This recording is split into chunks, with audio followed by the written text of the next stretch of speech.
They accused me of stealing a tiny $13,000 and demanded $16,000 plus emotional distress, then tried to pressure me with a shady contract. The twist is that I discovered my grandparents set up separate funds for legitimate kids versus other kids, and once that truth hit, their family imploded and their parents' marriage started cracking. Stick around, because today's stories will leave you absolutely speechless. Story 1. They threatened to sue me for $16,000. Then it got way bigger than they expected.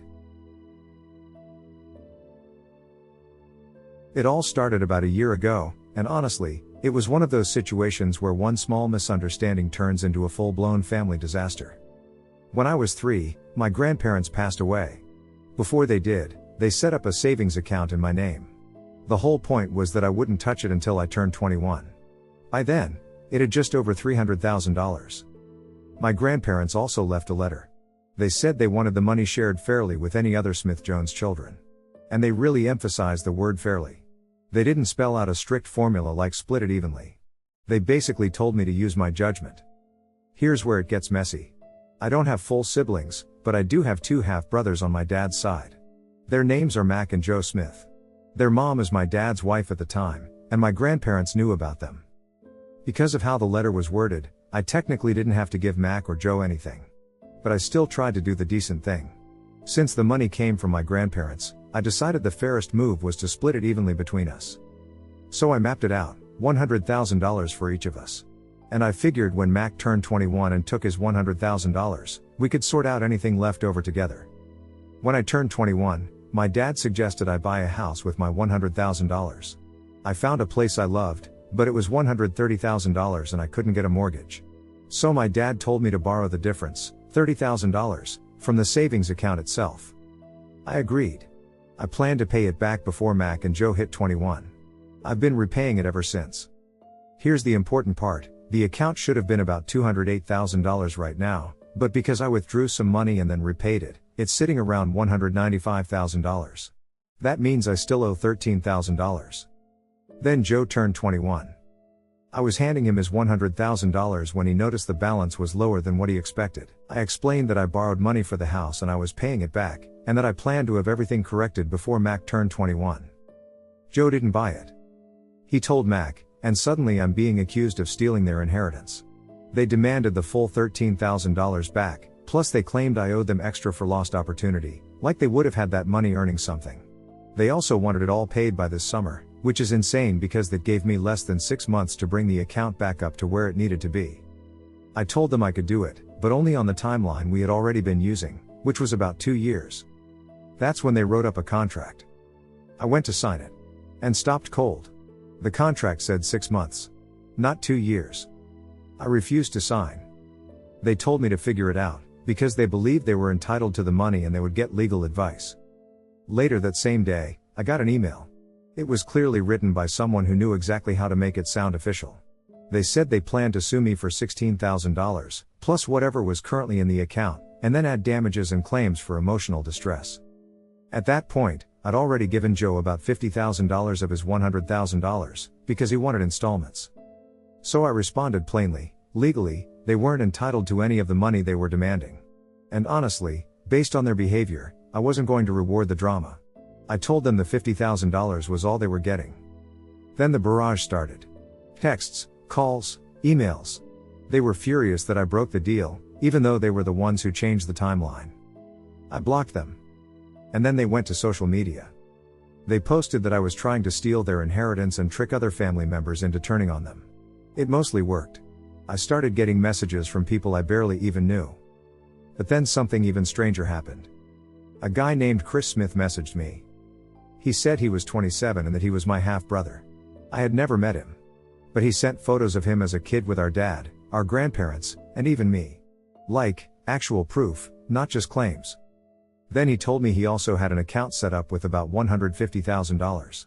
He showed me a letter from our grandparents that basically said this money was meant to be shared fairly among Dad's other children.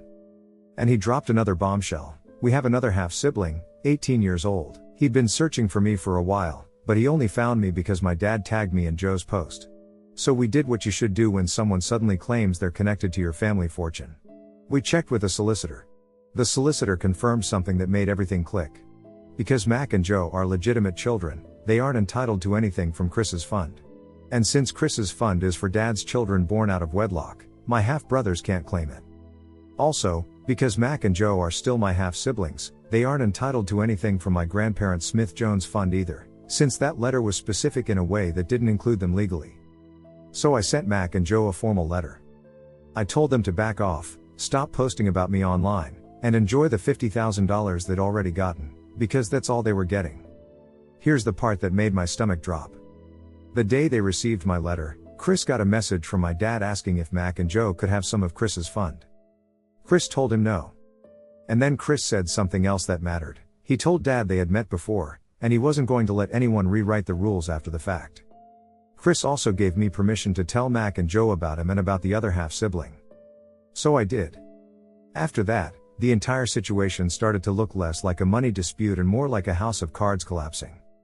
It looks like my grandparents, knowing about Chris and the other half-sibling, set up two separate funds. One fund for the children from my dad and my mom, who were still married when my grandparents died. And a second fund for the children born out of my dad's other relationships. Basically, they planned for this kind of hurt feelings nonsense.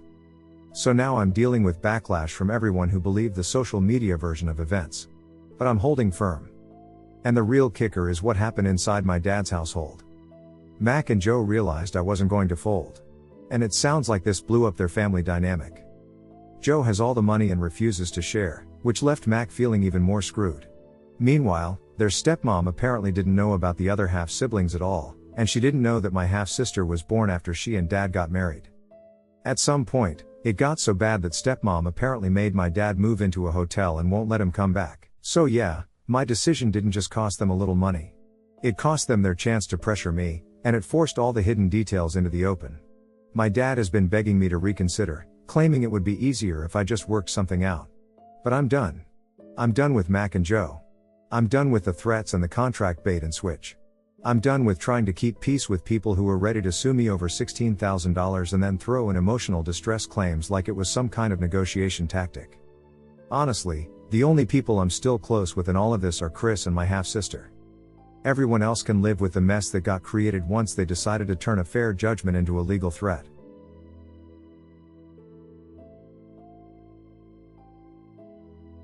Story 2. I got blocked in by a drunk guy, so I sent him to McDonald's.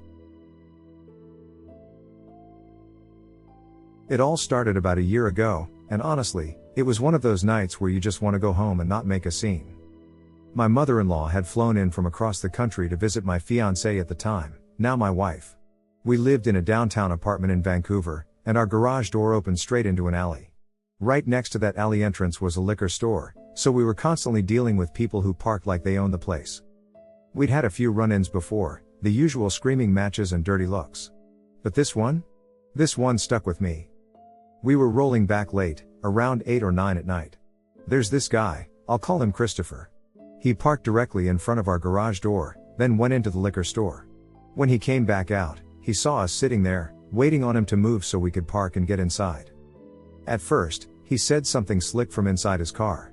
We couldn't hear exactly what he was saying because we were still in our vehicle. But then he got back in, cracked open a drink, and just sat there. He looked at us through the windshield, opened his can, and started laughing like it was a joke. So I did what I usually never do. I got out of the car and walked over, trying to stay calm.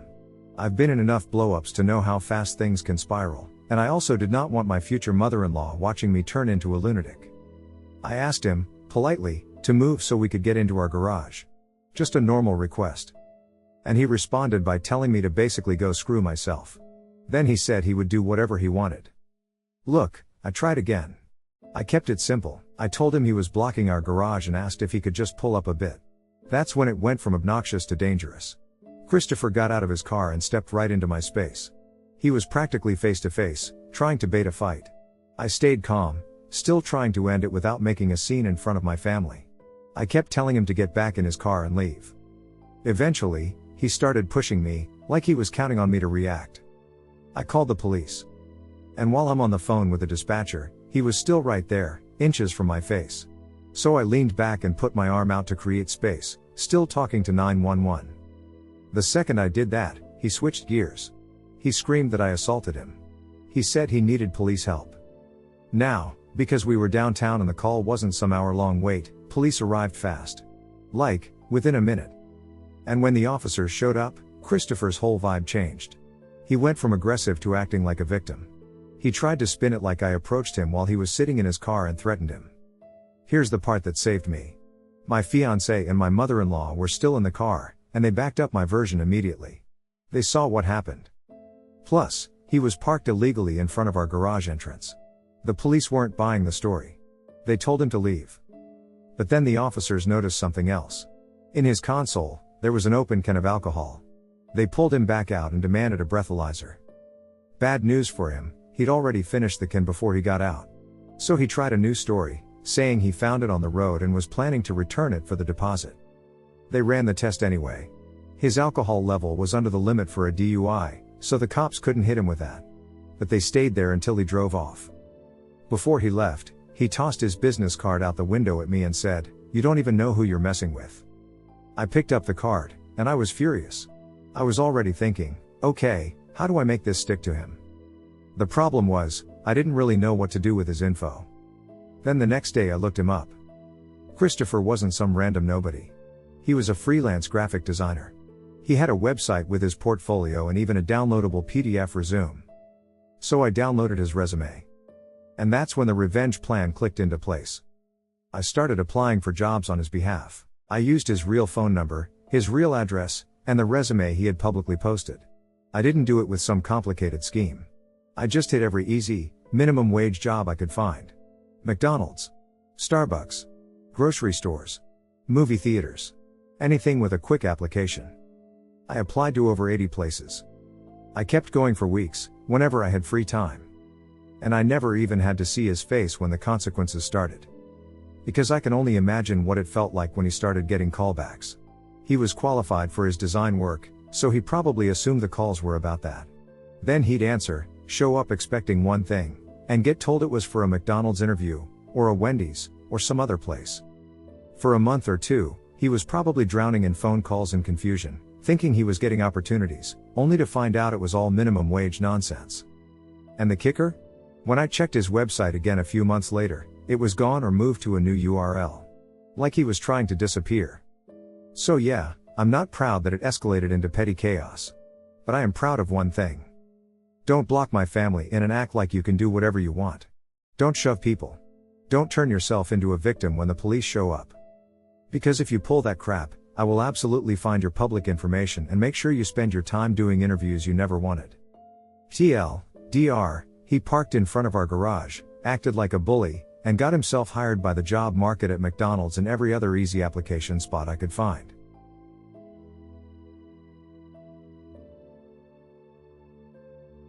Story 3, my dorm roommate tried to play me.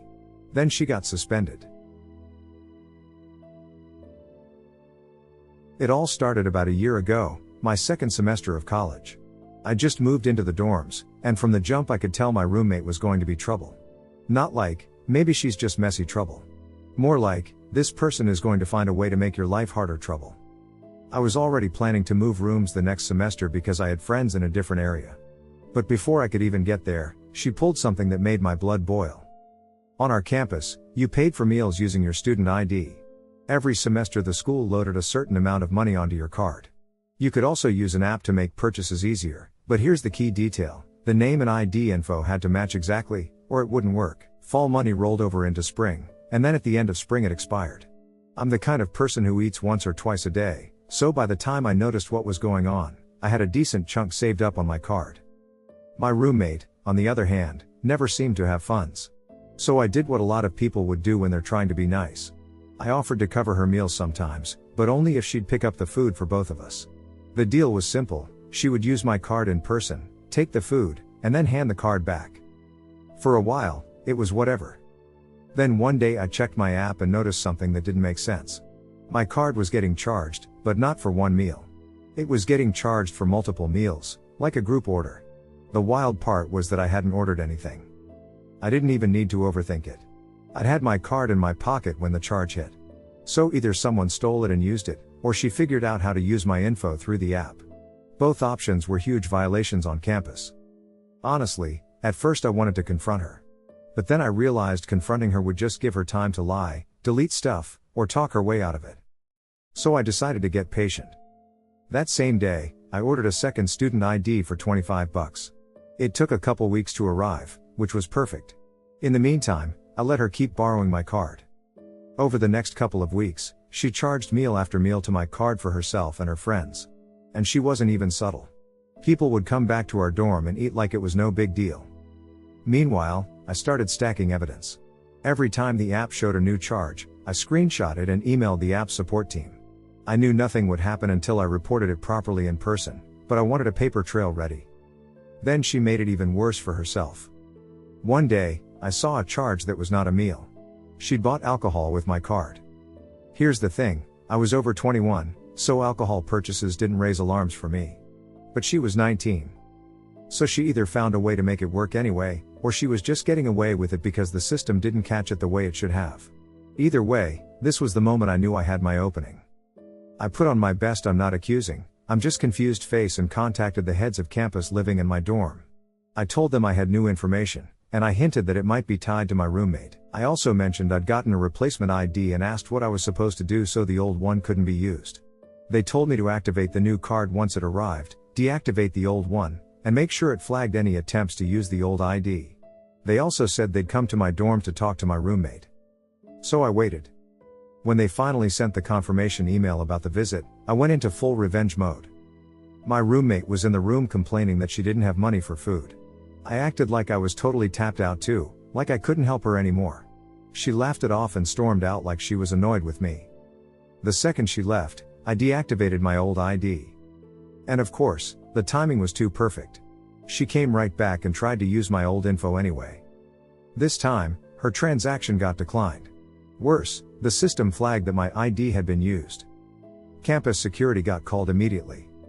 By the time the campus living people showed up, it was chaos in the best way for me. They walked into our dorm to meet my roommate, and she was terrified. Like, genuinely scared. On her phone, she still had the app open, logged in, with my ID details and my name showing. And then they searched her stuff. In her closet, they found a half-full bottle of cheap vodka. On my phone, I had the screenshot of the unauthorized alcohol purchase. So there was no guessing, no maybe, no wiggle room. In the end, she had to pay back every dollar she'd stolen from my account, in cash. She also got reported for underage drinking, which automatically suspends you from campus housing for at least a year. And because of the identity theft angle, it went on her record. She could have faced even more consequences, too, since I could have pursued it further outside of campus rules. But the real payoff was what happened next. I ended up getting my own dorm room for the rest of the semester and even part of the next one. I wasn't even listed as an available roommate option for new students afterward, which basically locked her out of the situation. And get this, she didn't just get in trouble with the school. Her parents got involved and made the payment, and they were so embarrassed they apologized to me nonstop. When she eventually came back to campus, nobody wanted to live with her. People knew what she'd done. In the end, she ended up renting off campus. So yeah, she thought she was sneaky. She wasn't just stealing meals, she was messing with someone's identity and betting she'd never get caught. And she lost hard.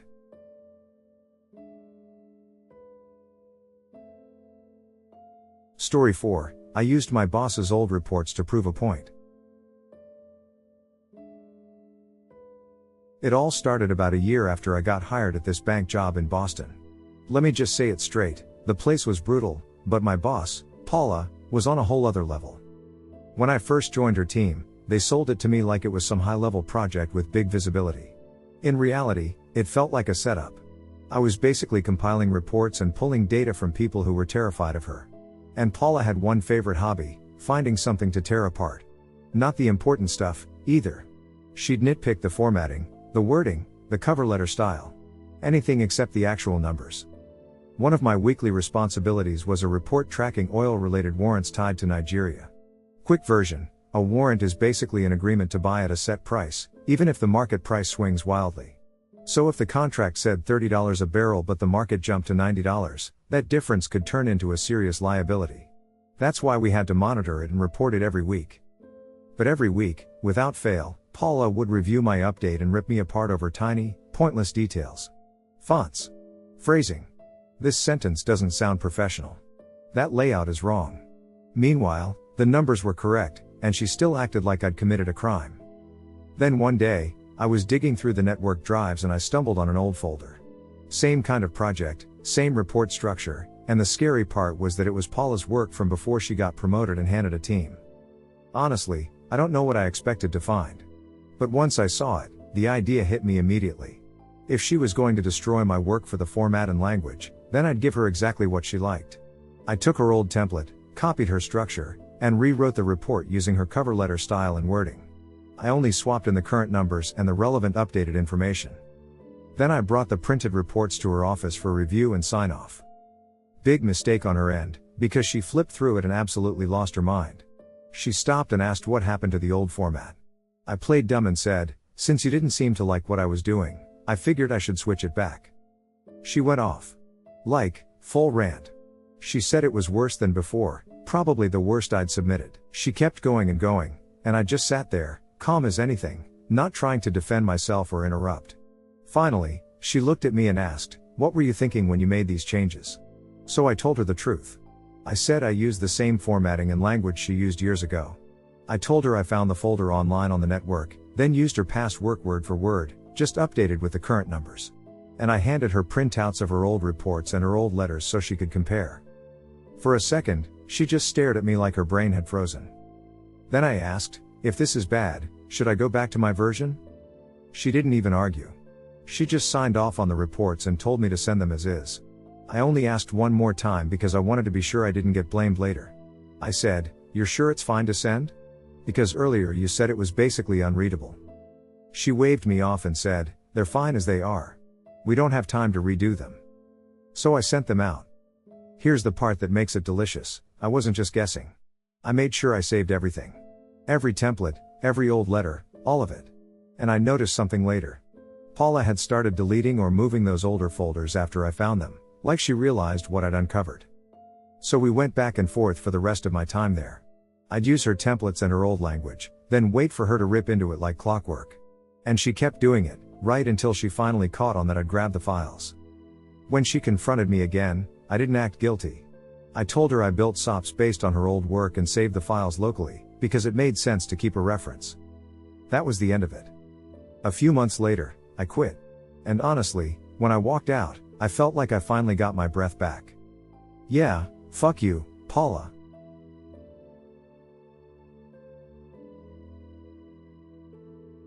Story 5. I got my lunch back by swapping HR's meal. Nobody likes a lunch thief. In my office, though, we didn't just have one. We had a full-blown, aggressive serial lunch bandit.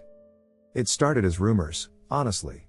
For months, people would casually mention, "Yeah, my lunch disappeared again." And it wasn't like one person complaining and then it going away. It was daily. Different names. Different bags. Same result, the fridge had nothing where lunch should have been. At first, I told myself it was probably nothing dramatic. Big office, busy days, people grab the wrong thing, panic, and then pretend it never happened. Or maybe 2 containers looked identical. Or maybe someone packed something that didn't scream, "I am definitely not yours." I mean, I'd even grabbed the wrong lunch by accident once or twice. I noticed before I opened it, so I figured I was just being more careful than everyone else. Most folks labeled their food, either with brown bags that had their names written on them, or those identical plastic containers with a little strip of tape stuck on the side. That should have made it hard to mess up. But somehow it kept happening. People finally started going to HR in earnest. A bunch of complaints piled up. HR basically brushed it off with a line that sounded rehearsed, like they'd been waiting for this exact problem. At the time, I rolled my eyes. I thought it was overblown. Then my wife started sending me to work with these fancy leftovers after taking a French cooking class online. I'm talking real how did she even make this meals. Every morning I'd grab my lunch like I was picking up dinner from a high-end restaurant. And for a couple weeks, everything was fine. Then one day, my lunch was gone. I was annoyed, because the food was actually worth being excited about. I did a quick sweep of the break room, checked the fridge, looked around, and didn't see anyone walking around eating it. So I assumed the most boring explanation. Someone grabbed my bag by mistake, saw what it was, and decided to keep it. Probably didn't want to admit they grabbed the wrong thing. I told myself I'd just deal with the loss and wait for dinner. The next day, I got serious. I wrote my name in huge, extra bold letters on the bag and shoved it all the way to the back of the fridge like it was going into witness protection. Still gone. At that point I was mad enough to start treating it like a crime scene. On day 3, I stopped using the fridge entirely and kept my lunch at my desk. It was inconvenient, because I had to eat earlier to avoid spoilage, but at least I'd know where it was. I got up for a bit. Down the hall. Regular work stuff. When I came back, my lunch was gone. My desk was in a central spot, so everyone basically walked past it. I couldn't pin it on one person, so I went straight to HR and filed a complaint. And this is where HR's response turned from "we're sorry" into "good luck." They told me, in plain terms, that employees' lunches are personal property and the company isn't responsible for lost or stolen personal items. So basically, the message was, we won't help, but we also won't admit we should. The very next day, my wife packed a cream-based soup that absolutely needed refrigeration. I was on edge, checking the break room constantly. I swear, I was walking by every few minutes. It disappeared anyway. Now I was full-on furious. I went back to HR and let them have it. Their solution was a memo. A boring little reminder posted in the break room telling everyone to check the name on their lunch before taking it out of the fridge. They made sure it was clear that this memo was routine, not connected to my complaint. Not an apology. Not an admission. Just a reminder that my lunch was, apparently, my personal problem. So I had to eat the vending machine version of lunch, which was the worst possible consolation prize. Shrink-wrapped ham and cheese sandwiches that had been sitting in warm air so long the bread felt like cardboard and the filling looked like it had given up on life. It tasted like old office history. I complained to my wife every day. She suggested the only practical fix she could think of: bring something simpler, like a basic sandwich and an apple, so the thief would get bored and move on. But I didn't want to downgrade my life. I wanted my good food back. I started planning something, then the pandemic hit, and honestly, my brain got swallowed by everything else. I forgot about the whole lunch saga. When we finally returned to the office, it was the worst first week. Everyone's trying to be normal again. I had to wear a button-up and tie after months of pajamas. My back hurt from the chair. There was small talk that felt like extra homework. And the first day I came back to the break room, my lunch was gone. This time it hit even harder because my wife and I had divorced between the last time I'd had that good lunch routine and now. So when my brain saw my lunch missing, it wasn't just about food. It was like getting slapped with reminders I didn't ask for. I stared at that dumb memo on the wall, felt powerless, and walked out ready for payback. The next day, I came in with an empty lunch bag. I waited until I was sure nobody was watching. Then I swapped the contents of the HR representative's lunch bag with mine. My lunch went into their bag. Their lunch went into mine. I ditched my empty bag, walked out, and waited for the thief to do what thieves do. This was risky. My entire plan depended on the lunch thief being comfortable taking lunch quickly and not noticing anything was off. I also needed them to grab it in the open, without worrying about running into me.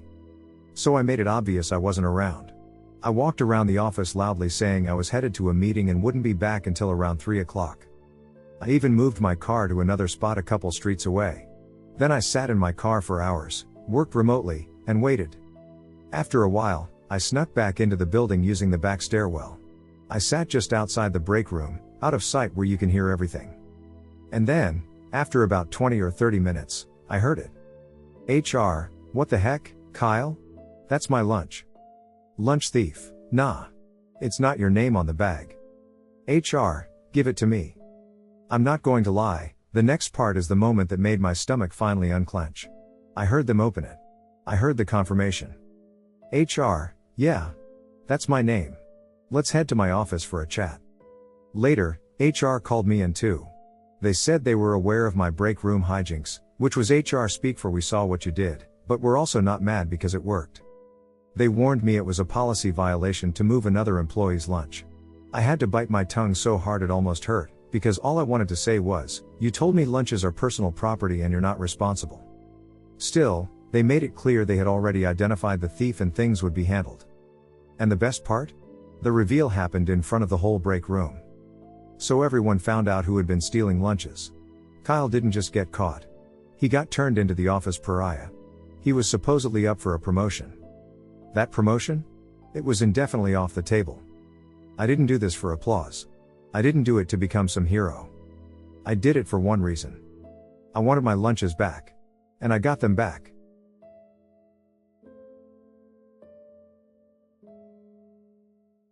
That's all for today. Which story was your favorite? Let us know in the comments below, and don't forget to subscribe and like the video for more insane stories from DT Audio.